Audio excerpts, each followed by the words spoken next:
I'm Matt from Ludovox, and today we are on the Action Phase Games and Indie Board and Cards booth at Essen Spiel 2016 with Nathan. Hi, Nathan. Hey, how's it going? Fine. It's the end of the first day. So, have you enjoyed the show so far? Oh yeah, I've already picked up a few games and been having fun explaining the game. So I'm looking forward to the other days too. And we are with Aeon, which is a big box game for 1 to 4 players. It plays in around 60 minutes, as you can see, and for players of 14 years old and up. Yeah, correct.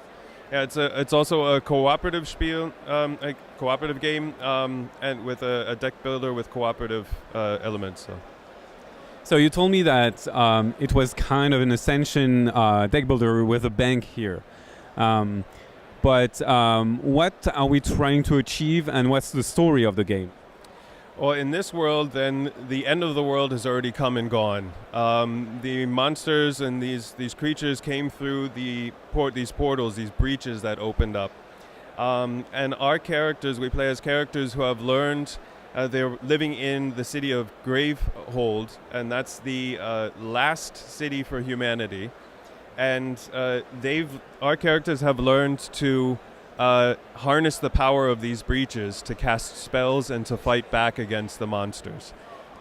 So, how do we win the game?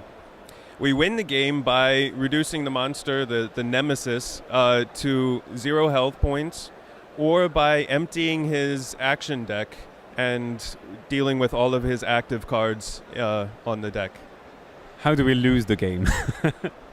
We lose the game when all of the players who are playing have no health points left, or when the city of Graveborn has no health points left. So it's possible to lose health points from both. Okay, and what do we do in a typical player turn? Do we have to play like 5 cards and then maybe have one thing to buy in a turn? Yeah, like most deck builders, you'll have your hand that you draw from the deck you've been building. You have the available cards here. There are multiple types. This is not the only ones that are there. There's other ones you can swap out, just like other deck builders that has a variety. The gems here are currency. You have items and also spells that you can buy. When you have your turn, you have your hand of cards that you can then queue up spells. You can then pay the currency to buy new cards to strengthen your deck.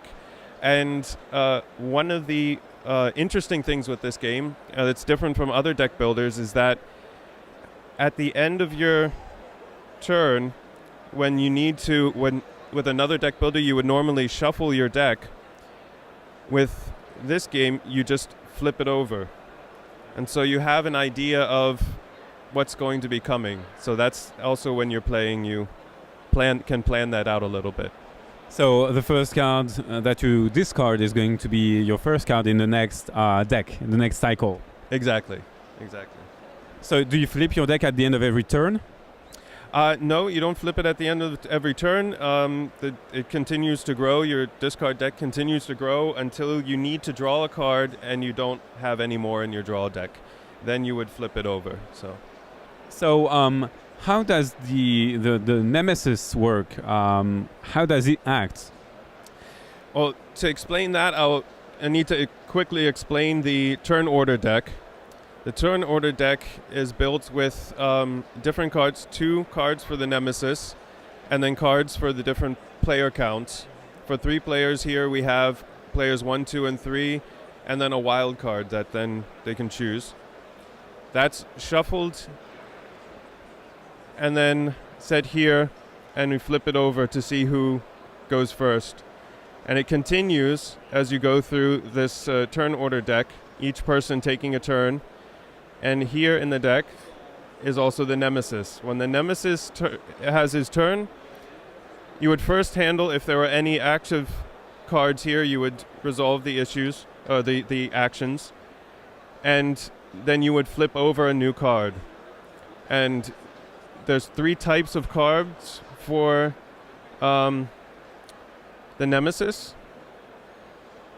that you can encounter. These ones are attacks.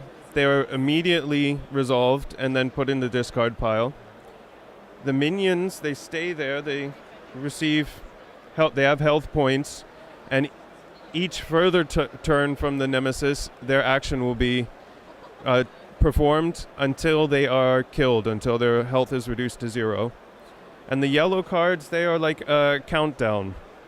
They receive, based on the card, they receive counters, and each nemesis turn, one counter will be removed. When there are no more, then the action is performed, and it is discarded. So. Do you have any way of removing tokens or removing the cards themselves, or adding tokens maybe? For the power cards, sometimes it has a text here that says to discard. And when a player is taking their turn and they can satisfy this action there, they can pay the cost and remove the card before the bad action occurs. And then of course with minions, attacking them with the spells that do damage to reduce it to 0, that will then remove the card before it can do too much damage with its actions. What about this strike deck? Is it the strikes of the nemesis? The strike deck, that's one of the features that is unique to this nemesis. In the base game, there are 4 different nemesis, and each nemesis, and they each play differently. 2 of the ones have a separate deck, and the other ones have other mechanics. The unleash here is a feature of the mechanic of the nemesises in general. And so when a card says unleash, then this action would be performed. But each one plays differently than all of the other ones. And as for the setup of the game, is it always 3 currency, 2 relics and 4 spells, or can you mix it up? No, that's the general format. There's a lot to choose from each, but it will always be 4 gems for your currency, 2 items. They play like normal action cards, immediately resolved and are put into the discard. And then the spells are queued up with this system here, the breach system. And you told about queuing the spells, so how does it work? How do we sequence and queue them? Well, the breaches here we have, each one is set up unique for the character as far as how far along it's been developed and how many are opened. When you're taking your turn and playing your hand, you can play a spell to an open breach without any extra cost. It doesn't resolve immediately, it will resolve at the beginning of your next turn.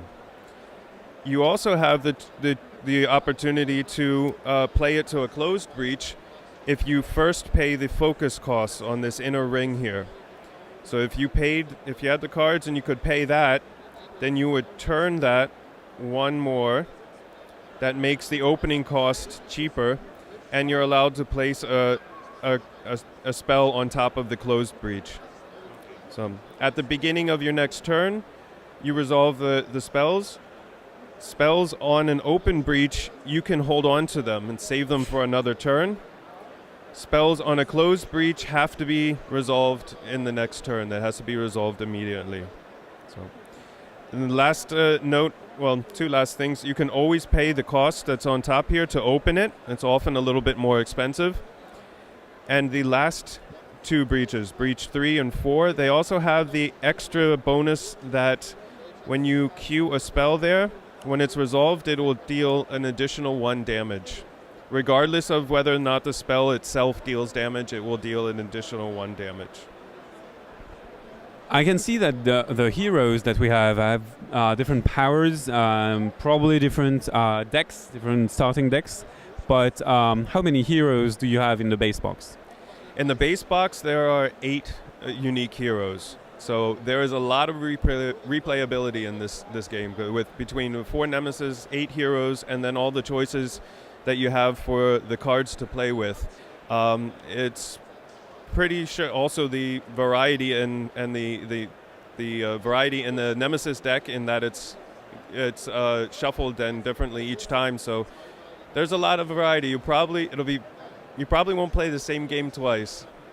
It'll be very hard to accomplish that. Thank you, Nathan, for that overview of Aeon's End. Bye, and see you on Ludovox. Taram,